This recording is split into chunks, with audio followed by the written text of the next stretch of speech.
All right, so what you can see on the screen is the Arsenal training session. So they are training ahead of a match that we have against Atletico Bilbao in the Champions League. Yes, so make I mute the audio because no voice and just static and for the background. So when you look at the screen, you see Magales, you see many of our Arsenal players, but the major important update we see William Saliba was seen in training today. The media captured him. He was training with the full squad. You get so probably waiting Chris Whitley they talk now could be true because even though the time I say Saliba has returned to training, we never see him. That's Saliba there. You get we see him. You don't see him. So Saliba had followed them. They train to officially Saliba is back.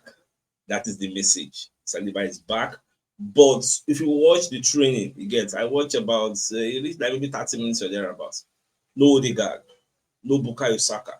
So those two are out of the Atletico Bilbao clash, but William Saliba is back. Now the question becomes, will William Saliba play the match against Atletico Bilbao? Nobody knows. So for me personally, I go say make them play Mosquera.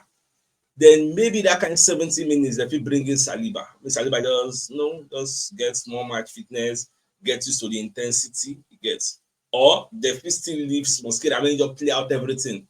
Because probably for the match against Man City, now Saliba go play almost the entirety of the game. Once he done day okay. Because I believe say for him to do this full training now, it shows that Saliba is like fully fit. No arguments yet. So I think I said we'll do press conference today. By now, I they record this video, I think I will don't do that press conference. After I react to this one, I will still go react to that particular one. So I want to believe I think I will speak about Saliba that yes, Saliba is in contention, but again, we are going to assess him or we are going to decide whether Saliba is eligible to play. So just keep that in mind. All the people get injured for our team, gradually, everybody's now coming back, and I'm very, very happy again. I was saying I just leave the video, more just watch and like that, just watch and but there's no point. So I don't get the message. So I think it's good for me to just end the video here.